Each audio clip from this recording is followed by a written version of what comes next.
TB అనేది ఎలా వచ్చిందండి? దాని గల లక్షణాలు ఏంటి? ట్యూబర్క్లోసిస్ అనేది ఒక అంటువ్యాధి అండి. ఒకళ్ళ నుంచి ఒకరికి రావడం. ప్రథమంగా ఎక్కువ శాతం మందిలో ఊపిరితిత్తులు మాత్రం ఎఫెక్ట్ అవుతాయి టీబీలో. చాలామంది ఏమనుకుంటారంటే, ఇప్పుడు మనం ఇలా చెప్పడం వల్ల ఇది అంటువ్యాధి అనగానే అది టీబీ ఎక్కడుంది అనేది ఫస్ట్ ఇంపార్టెంట్. మనకి మెడ దగ్గర ఉన్న లింఫ్ నోడ్స్ అనే చిన్న చిన్న కంతులలో ఉంటాయి. వాటిలో టీబీ వస్తే అది అంటువ్యాధి కాదు. యూట్రస్లో కూడా రావచ్చు టీబీ, అది అంటువ్యాధి కాదు. పొట్టలో రావచ్చు, అది అంటువ్యాధి కాదు. లంగ్స్లో వస్తే మాత్రమే టీబీ అంటువ్యాధి. Point number 1. Second point, TB అనేది ఒక బ్యాక్టీరియా, అంటే మైకోబ్యాక్టీరియం ట్యూబర్క్లోసిస్ అనే బ్యాక్టీరియాతో స్టార్ట్ అవుతుంది. సో ఆ టీబీ క్రిమి మన బాడీలోకి వెళ్ళి దాగి ఉంటాయండి, సైలెంట్గా ఉంటాయి. మన రోగ నిరోధక శక్తి ఎప్పుడైతే తగ్గుతుందో ఇక అది మల్టిప్లై అవ్వడం, అంటే అది పెరగడం స్టార్ట్ చేస్తుంది. అప్పుడు జబ్బు బయటకు పడుతుంది. సో ఆ టీబీ జబ్బుకు సంబంధించి లంగ్స్ ఎఫెక్ట్ అయితే కనుక దగ్గు రావడం, సాయంత్రం అయ్యేసరికి జ్వరం రావడం, ఆయాసం ఉండడం, ఆకలి తగ్గిపోవడం, మనిషి సన్నబడడం, ఇలాంటివి ప్రథమంగా చూస్తాము. ప్లస్ సాయంత్రం అయ్యేసరికి ఆర్ నైట్ పడుకునేసరికి ఆగకుండా చెమటలు పడుతూ ఉంటాయి. ఫ్యాన్ తిరుగుతూనే ఉంటుంది, ఏసీ నడుస్తూనే ఉంటుంది, అయినా కూడా ఆ మనిషికి విపరీతమైన చెమట రావడం, నైట్ స్వెట్స్ అంటాం. ఇలాంటివి మనం నోటీస్ చేస్తాం. అలసట, ఎక్కడ లేని అలసట. తినడానికి కూడా ట్రై చేస్తారు, పని చేయడానికి ట్రై చేస్తారు, కానీ చేయలేకపోవడం, చిన్న చిన్న పనులకు కూడా విపరీతమైన అలసట రావడం, ఇవి టీబీకి సంబంధించిన లక్షణాలు. సో ఈ టీబీకి సంబంధించిన లంగ్స్కి సంబంధించిన టీబీ వచ్చినప్పుడు ప్రథమంగా మనం చేసే టెస్టులు 2. ఒకటి చెస్ట్ ఎక్స్రే, ఛాతీకి సంబంధించిన ఎక్స్రే. 2 తెమ్మడ పరీక్ష. ఈ రెండిట్లో మనకి ఏంటంటే ఎంతవరకు ఎఫెక్ట్ అయింది, ఉందా లేదా అనేది ఎక్స్రేలో తెలిస్తే, 2 ఇది టీబీ అయినా కాదా అనేది మన తెమ్మడలో కన్ఫర్మేషన్ వస్తుంది. తెలుసుకున్నాక దానికి మందులు ఇస్తామండి. అది మందులు కూడా మినిమం 6 మంత్స్ కోర్స్ ఉంటుందండి. టీబీలో కూడా రకాలు ఉన్నాయి.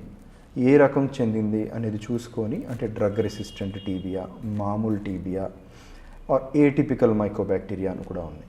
సో దాన్ని బట్టి ట్రీట్మెంట్ మారుతూ ఉంటుంది, డ్యూరేషన్, టైం పీరియడ్ కూడా మారుతూ ఉంటుంది. ఎవరికైనా కూడా 6 మంత్స్ ఈజ్ మినిమం. ఈ టీబీ అటాక్ అయిన వాళ్ళలో ఇంకేమైనా అదర్ ప్రాబ్లమ్స్ వచ్చే అవకాశం ఏమైనా ఉందంటారా? టీబీ అటాక్ అయిన వాళ్ళల్లో మనం మెయిన్గా చూసేది ఏంటంటే, అసలు వాళ్ళకి ఆ ప్రాబ్లం రావడానికి రీజన్ వాళ్ళ రోగ నిరోధక శక్తి తక్కువ ఉండడం. రోగ నిరోధక శక్తి ఎందుకు తక్కువ ఉంది? ఎక్కువ శాతం ఈ మధ్య మేము చూస్తుంది టీనేజ్ పిల్లల్లో చూస్తున్నాం. హాస్టలర్స్ ఎవరైతే హాస్టల్స్లో ఉంటున్నారో వాళ్ళలో విపరీతంగా చూస్తున్నాం. వాళ్ళకి ఆ భోజనం నచ్చదు, ఆర్ స్ట్రెస్ ఉంటుంది. ఏం స్ట్రెస్? Exam stress. ఓకే, ఈ స్ట్రెస్, ఈ భోజనం 2 యాడ్ అయ్యేసరికి, అంటే తినలేకపోవడం వల్ల వాళ్ళ రోగ నిరోధక శక్తి తగ్గిపోయి బాడీలో దాగి ఉన్న టీబీ క్రిములు మల్టిప్లై అవ్వడం మొదలెడతాయి. ఒక్కసారి ఒక పిల్లవాడికి మనం టీబీ డయాగ్నోస్ చేస్తే హాస్టల్లో ఒక రూమ్లో 3 ఉండొచ్చు, 4 ఉండొచ్చు, 8 మంది ఉండొచ్చు, మనకు తెలియదు. సో దగ్గడం మొదలెడుతూ ఉంటాడు ఆ పిల్లోడు. సో అది నార్మల్ బ్రాంకైటిస్ అవ్వచ్చు, ఆర్ అస్తమా అనుకోవచ్చు, ఆర్ వైరల్ ఇన్ఫెక్షన్స్ కావచ్చు. సో మనం పట్టించుకోరు. బాగా ఎక్కువ రోజులు దగ్గడం మొదలెట్టాక వాళ్ళు డాక్టర్స్ దగ్గర తీసుకెళ్ళినప్పుడు టీబీ బయటపడుతుంది. ఈ టీబీ బయటపడడంతో వాళ్ళకి మందులు స్టార్ట్ చేస్తాం. బట్ ఆ టైంకే ఆ పిల్లవాడు మిగతా వాళ్ళకి కూడా ఇన్ఫెక్ట్ చేసి ఉంటాడు. సో అలా ఒకళ్ళ నుంచి ఒకళ్ళకి గత 200 సంవత్సరాలుగా టీబీ మన దేశాన్ని వదలట్లేదండి. ఇప్పుడు అది ఇంకో రూపం దాల్చి డ్రగ్ రెసిస్టెంట్ అని, ఎక్స్ట్రీమ్లీ డ్రగ్ రెసిస్టెంట్ అని, అంటే డేంజరస్ ఫార్మ్స్లో కూడా తయారయ్యింది. ఇంకా టీబీ అనేది కూడా వంశపారంపర్యంగా వచ్చే ఛాన్సెస్ ఏమైనా ఉన్నాయంటారా? టీబీ అంటువ్యాధి కానీ వంశపారంపర్యంగా రాదు. ఈ టీబీ వల్ల డేంజర్ అయితే కాదు కదండి? డిపెండ్ అవుతుందండి. అది లంగ్స్ ఎఫెక్ట్ అయితే కనుక అర్లీ స్టేజ్లో మనం పట్టుకోగలిగితే డేంజర్ కాదు. కొంతమందికి బ్రెయిన్ టీబీ రావడం, కొంతమందికి హార్ట్ చుట్టూతో టీబీ రావడం, ఓకే, కొంతమందికి లైక్ మన ఇంపార్టెంట్ అవయవాలు లైక్ కిడ్నీ చుట్టూతో రావడం, లివర్ దగ్గర రావడం, ఇలాంటివి కొంచెం డేంజరస్ టైప్స్. అవి ఎంత మనం మందులు పెట్టినా మనకి టీబీకి సంబంధించిన మందులు బాడీలోకి వెళ్ళి పనిచేయడానికి కనీసం 15 రోజులు పడుతుంది. ఓకే, ఈ 15 రోజులు మనం డేంజర్ జోన్లోకి వెళ్లకుండా మనం కాపాడుకుంటూ మందులు వేసుకోవాలి. ఓకే, సో అందుకని హార్ట్ బ్రెయిన్ ఎఫెక్ట్ అయినప్పుడు మాత్రం కొంచెం రిస్కీగా ఉంటుంది. ఓకే, ఈ టీబీ అనేది ఏ స్టేజ్లో ఉన్నప్పుడు బయటపడుతుంది అంటారు సార్? బాగా సివియర్ స్టేజ్లో ఉంటేనా, లేకపోతే ఫస్ట్ స్టేజ్లో ఉన్నప్పుడు? ఎక్కువగా మేము చూసేది మాత్రం మధ్య దశలోనే చూస్తున్నామండి. ఓకే. అర్లీ స్టేజెస్లో తెలియట్లేదు. లేదు. ఎందుకంటే పట్టించుకోవట్ల ఎవరు కూడా. అంటే ముందు దగ్గే కదా, 10 రోజులే కదా, 2 వారాలే కదా, ఫస్ట్ ఆర్ఎంపీ డాక్టర్, ఊళ్ళల్లో అయితే, లోకల్లో అయితే physicians, general practitioners normal antibiotics ప్రయత్నాలు చేయడం, కాఫ్ సిరప్లు ఇవ్వడం, ఇలాంటివి వాడడం, తర్వాత బాగా పెరిగి తగ్గకుండా తగ్గినప్పుడు బ్లడ్ పడడం, ఇలాంటివి జరిగినప్పుడు దే కమ్ టు అస్, మా దగ్గరికి వస్తారు.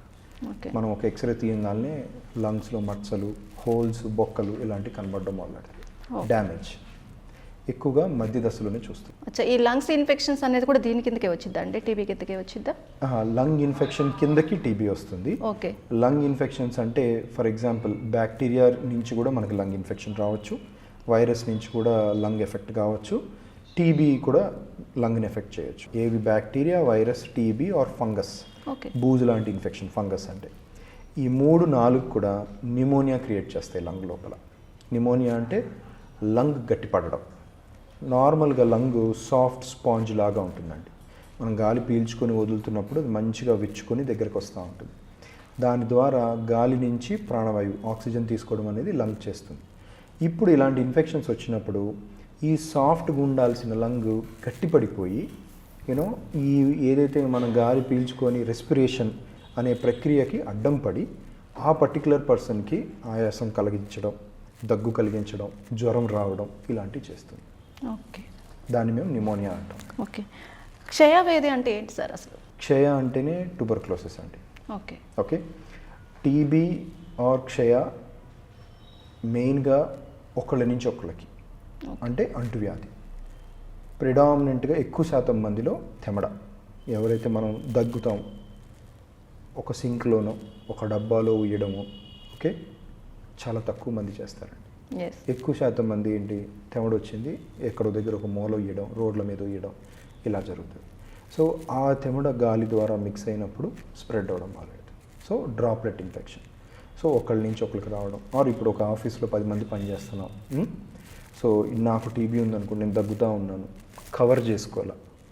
సో ఆ క్రిములు బయట వాతావరణంలో 24 గంటలు ఉంటాయండి. సో ఒకవేళ పొరపాటున మనం ఎక్స్పోజ్ అవ్వడం, ఆ మౌస్ యూజ్ చేయడం, ఆ ఇన్స్ట్రుమెంట్స్ వాడడం అట్లా జరిగితే మనకు కూడా వచ్చే ఛాన్స్. ఇంతకుముందు ఈ క్షయవ్యాధి ఉన్న వాళ్ళని చాలా దూరంగా పెడుతుంటారు, అంటే ఇంటికి చాలా దూరంలో ఉంచుతారు. అవునండి. మేబీ అది ఎంతవరకు కరెక్ట్ అంటారు? అది పార్షియల్గా కరెక్ట్, పార్షియల్గా రాంగ్. ఇంతకుముందు ఉండేది శానిటేరియంస్ అని ఉండేవి. గవర్నమెంటే వాళ్ళని తీసుకెళ్ళి సపరేట్గా ఒక హాస్పిటల్ లాగా క్రియేట్ చేసి ఒక 6 నెలలు వాళ్ళ నుంచి వాళ్ళని భోజనం పెట్టి మందులేసి ఇలా చేసేవాళ్ళు. ఇప్పుడు ఉన్న సిచ్యువేషన్లో మనం కంప్లీట్గా వాళ్ళని ఎవరి నుంచి దూరంగా పెట్టాల్సినంత అవసరం లేదు. మేము సాధారణంగా డాక్టర్స్గా ఒకవేళ లంగ్స్ టీబీ అయితే అండ్ ఆ పర్సన్కి తెమడలో క్రిములు ఉన్నాయని తెలిస్తే కనుక ఆ పర్సన్ని క్లియర్గా చెప్తాం, ఇలా మీరు ఒక వారం రోజులు 10 రోజులు ఎవరిని క్రౌడెడ్ ప్లేసెస్లోకి వెళ్ళకుండా మీ ఇంట్లో కూడా ఒక రూమ్లో మీ అంతటికి మీరు ఉండి మీ వస్తువులు కూడా సపరేట్గా పెట్టుకొని, మీ బట్టలు సపరేట్గా ఉతుక్కొని అండ్ మీ రూమ్ సపరేట్గా క్లీన్ చేసుకునేటట్టు ఒక 10 days మందులు వాడిన 10 రోజుల వరకు జాగ్రత్త తీసుకుంటే ఫస్ట్ మన ఇంట్లో వాళ్ళకి జబ్బు రాదు, సెకండ్ బయట వాళ్ళకి రాదు. ఇప్పుడు మనకి ఒకళ్ళ నుంచి అలానే వచ్చింది, మనం ఇంకొకరికి ఇవ్వకూడదు, మన టార్గెట్ అది. సో అందుకోసం ఎడ్యుకేట్ చేస్తాము, అంతేగాని ఇంత ముందులాగా 6 నెలలు 7 నెలలు ఒక జైల్లో పెట్టినట్టు అట్లయితే చేయట్లేదండి. ఫస్ట్ 10-15 days వాళ్ళు ఇంకొకరికి అంటే స్ప్రెడ్ చేసే అవకాశాలు ఉంటాయి. సో ఆ 10-15 days మనం జాగ్రత్త పడితే రాదు. ఈ క్షయవ్యాధికి ఎన్ని రకాల ట్రీట్మెంట్స్ ఉన్నాయి సార్? క్షయకు సంబంధించి ప్రథమంగా మెడిసిన్స్తోనే వైద్యం అండి, టాబ్లెట్స్ రూపంలోనే ఉంటాయి. సో కాకపోతే నేను అన్నట్టుగా దాంట్లో రకాలు ఉన్నాయి. ఒక్కొక్క రకం క్షయవ్యాధి బట్టి ట్రీట్మెంట్ వేరేగా ఉంటాయి. నార్మల్గా వచ్చే ట్యూబర్క్లోసిస్ అయితే మాత్రం లంగ్స్కి సంబంధించి దానికి టాబ్లెట్ ఫామ్లో ఉంటుంది, ఒక 6 నెలలు వాడాలి. చాలా స్ట్రాంగ్గా ఉంటాయి మెడిసిన్స్. బలమైన ఆహారం తీసుకొని protein diet, high protein diet, రోజుకి 2 గుడ్లు 3 గుడ్లు తినడం, రోజు నాన్ వెజిటేరియన్ తినడం. నాన్ వెజ్ తినని వాళ్ళు వెజిటేరియన్స్లోనేమో మీల్ మేకరు అండ్ మన పనీరు ఇలాంటివి, ఆర్ పప్పు దినుసులు, చెన ఇలాంటివి ప్రోటీన్స్ ఇంక్రీజ్ చేయడానికి డయట్లో మేము అడ్వైస్ చేస్తాం. రెండోది, కొంతమందికి డ్రగ్ రెసిస్టెంట్ టీబీ అని ఉంటుంది. అంటే మామూలుగా క్రిములు మనం ఇచ్చే రొటీన్ మందులు పనిచేయకపోవడం, వాళ్ళలో ఇంజెక్షన్స్ అవసరం పడుతుంది. ఓకే. ఆ ఇంజెక్షన్స్ కూడా కొంతమందికి 6 నెలలు ఇవ్వాల్సిన అవసరం ఉంటుంది, కొంతమందికి 9 నెలలు ఇవ్వాల్సిన అవసరం ఉంటుంది. అలా ఉంటుంది. వెరీ రేర్గా, అరుదుగా కొంతమందికి ఆల్రెడీ డ్యామేజ్ అయిపోయి ఉంటుంది లంగ్. మనం ఎంత ట్రీట్మెంట్ చేసినా కూడా క్రిములు పోవు. మేమేం చేస్తామంటే ఆ పర్టికులర్ పార్ట్ ఆఫ్ లంగ్ని తీపిచ్చేస్తాం. అంటే మొత్తం ఊపిరితిత్తు కాకపోయినా ఏదైతే ఒకవేళ పై భాగం వరకే ఎఫెక్ట్ అయింది, మనం ట్రీట్ చేస్తున్నా పోవట్లేదు, ఆ పార్ట్ వరకు తీసేస్తాం. ఎందుకంటే మందులు లోపల దాకా వెళ్ళి పని చేయట్లేదు, ఆయనకి హెల్ప్ అవ్వట్లేదు. ఇప్పుడు మనం అలా వదిలేసామనుకోండి, బాగున్న ఊపిరితిత్తుని ఎఫెక్ట్ చేస్తాయి. ఓకే. సో అందుకని సర్జరీ కూడా ఒక 5% రోల్ ప్లే చేస్తుంది. మెయిన్గా మాత్రం మెడికల్ మేనేజ్మెంట్. టోటల్గా ఇప్పుడు క్షయవ్యాధి వచ్చిన వాళ్ళలో ఇంకేమైనా సైడ్ ఎఫెక్ట్స్ వచ్చే అవకాశాలు ఉన్నాయా? క్షయ వచ్చిన వాళ్ళల్లో 2 విషయాలు ఉంటాయండి. మేము దాన్ని టీబీ సీక్వెలే అంటాం. అంటే టీబీ తర్వాత ఆఫ్టర్ ఎఫెక్ట్స్ అంటాం. ఓకే. సో ఆఫ్టర్ ఎఫెక్ట్స్ అంటే ఇప్పుడు ఇమ్మీడియట్గా మనం డయాగ్నోస్ చేయగలిగితే ఎలా ఉందో మన నార్మల్ లంగ్ అలా మనం తీసుకురావచ్చు. ఓకే. కొంతమంది లేట్ స్టేజ్లో వస్తారు. అంటే ఉండి 6 నెలలు, సంవత్సరం ఉంచుకొని మందులు వాడక టెస్ట్ చేయించుకోక లాస్ట్గా అప్పుడు వచ్చినప్పుడు ఏమవుతుందంటే అప్పటికే లంగ్స్ డ్యామేజ్ అయిపోయి ఉంటాయి. అంటే లంగ్స్ అంతా బొక్కల్లాగా పడిపోవడం, గట్టి పడిపోవడం, దానివల్ల వాళ్ళకి ఎప్పటికీ ఆయాసం ఉండిపోతుంది. ఈ గట్టి పడిపోయిన ఊపిరితిత్తు మారదు, నార్మల్కి రాదు, అలా అని చెప్పి మనం దాన్ని ఏం వైద్యం చేయలేం. సో అలాంటి పేషెంట్స్లో ఆయాసం లైఫ్ టైం ఉండిపోతుంది. పాపం వాళ్ళు పనులు కూడా చేయలేకపోవడం, ఇంట్లో ఆక్సిజన్లు పెట్టుకొని ఉండడం, నెబులైజర్స్ వాడడం, ఇలా జరుగుతుంటుంది. కొంతమందికి ఏమో ఈ టీబీ వల్ల బాగా సివియర్ డ్యామేజ్ వస్తే హార్ట్ మీద కూడా ఎఫెక్ట్ వస్తుంది. హార్ట్ ఫెయిల్యూర్ క్రియేట్ చేస్తుంది. ఇవన్నీ టీబీ సైడ్ ఎఫెక్ట్స్. చాలా రేర్గా ఒక 1% or 2% పీపుల్లో టీబీ వచ్చి వెళ్ళిపోయిన వాళ్ళలో గీతలల్లే గట్టిపడిపోయిన ఊపిరితిత్తులో నుంచి కూడా క్యాన్సర్స్ వచ్చే ఛాన్సెస్ ఉంటాయి. అయితే క్షయ ఇంతకుముందుతో పోల్చుకుంటే ఇప్పుడు ఎక్కువ ఉందంటారా, తక్కువ ఉందంటారా? తగ్గింది. టీబీ అనేది తగ్గుముఖం పట్టింది. కాకపోతే మా బాధ ఏంటంటే ఇంత బాగా మనం వైద్యం చేయగలిగి కూడా దాని కొత్త రూపాన్ని చూడాల్సి వస్తుంది. ఓకే. అంటే టీబీలో మార్పులు, ఏది డ్రగ్ రెసిస్టెంట్ టీబీ అని, ఎక్స్ట్రీమ్లీ డ్రగ్ రెసిస్టెంట్ టీబీ అని, ఇవన్నీ ప్రాణాంతకం, కొంతమందికి డేంజరస్. ఒక రకం ఉంది టోటల్ డ్రగ్ రెసిస్టెన్స్ అని. అంటే మనకి టీబీకి సంబంధించి ఉన్న 15-20 రకాల మందులు ఏవీ పనిచేయవు, వాళ్ళకి ఏమీ లేదు వాళ్ళకి చేయడానికి మనం. ఓకే. సో అవి అట్లాంటివి డేంజరస్. సో అలాంటివి చూసినప్పుడు మాకు కొంచెం బాధ కలుగుతుంది. ఎందుకంటే అలాంటి పేషెంట్స్ ఇప్పుడు నార్మల్ టీబీ వస్తే నేను 95% తగ్గిపోతుంది అని నేను పేషెంట్కి కౌన్సిలింగ్ చేస్తానండి. ఓకే. ఇలాంటి టీబీ వచ్చినప్పుడు నేను ఆ మాట చెప్పలేను వాళ్ళకి. ఎందుకంటే మన డాటా ప్రకారంగా, స్టాటిస్టిక్స్ ప్రకారంగా 60% తగ్గచ్చు నీకు, మరి 50% తగ్గచ్చు, నీకు 30% తగ్గచ్చు. ఇలాంటి మాటలు మేము చెప్పాల్సి వస్తుంది. బికాస్ పేషెంట్ ఫస్ట్ అడుగుతారు, నాకు మొత్తం తగ్గిపోతుందా అన్నప్పుడు మేము ఈ డేటా చెప్పాల్సి వస్తుంది. అక్కడే వాళ్ళ మోరల్ డౌన్ అయిపోతుంది. బట్ స్టిల్ వాళ్ళు మోటివేట్ చేసి కంటిన్యూస్గా వాడించాలి. ఎంత వాడించాలి? కొంతమంది 2 సంవత్సరాలు కూడా వాడించాల్సి వస్తుంది. సో 2 years మనం మెడిసిన్స్ వాడించాలంటే పేషెంట్ని కంప్లీట్ కాన్ఫిడెన్స్లోకి తీసుకొని కౌన్సిల్ చేస్తే కానీ వాడరు. ఎర్లీ స్టేజ్లో ఇది కనుక్కుంటే మాత్రం 100% తగ్గించడానికి ఛాన్సెస్ ఉన్నాయి. 100% తగ్గిపోతుందండి క్షయవ్యాధి. ఎస్. ఎర్లీ స్టేజ్లో కనుక్కోవాలి. Yes. Okay. Lungs doctor treat చేసే వ్యాధుల్లో 2 క్యూరబుల్.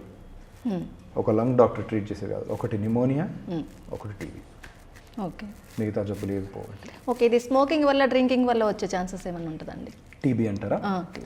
స్మోకింగ్ చేయడం వల్ల టీబీ 20% ఛాన్సెస్ ఎక్కువ ఉంటాయి. 20%. ఎందుకంటే వాళ్ళకి లంగ్స్లో ఉన్న సపరేట్ రోగనిరోధక శక్తి చాలా తక్కువ ఉంటుంది వాళ్ళకి.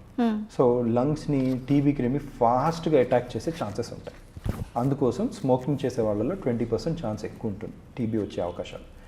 డ్రింక్ చేసే వాళ్ళలో ఏంటంటే ఈ డ్రింక్ తరచుగా అంటే రెగ్యులర్గా తీసుకోవడం వల్ల వాళ్ళకి లంగ్స్ కన్నా కూడా లివర్ ఎఫెక్ట్ అయ్యి, లివర్ నుంచి మనకు మెయిన్ ఇంపార్టెంట్ యాంటీబాడీస్ కానీ ఇలాంటివన్నీ సప్లై ఉంటుందండి. సో ఆ రోగనిరోధక శక్తి, అదే సెకండ్ లైన్ ఆఫ్ డిఫెన్స్ అంటాం, ఆ రోగనిరోధక శక్తి తగ్గడం వల్ల వాళ్ళకి టీబీ ఛాన్సెస్ ఎక్కువ ఉంటాయి. టీబీ అనే కాదు, ఎనీ లంగ్ ఇన్ఫెక్షన్ ఛాన్సెస్ ఎక్కువ ఉంటాయి. Please subscribe .news.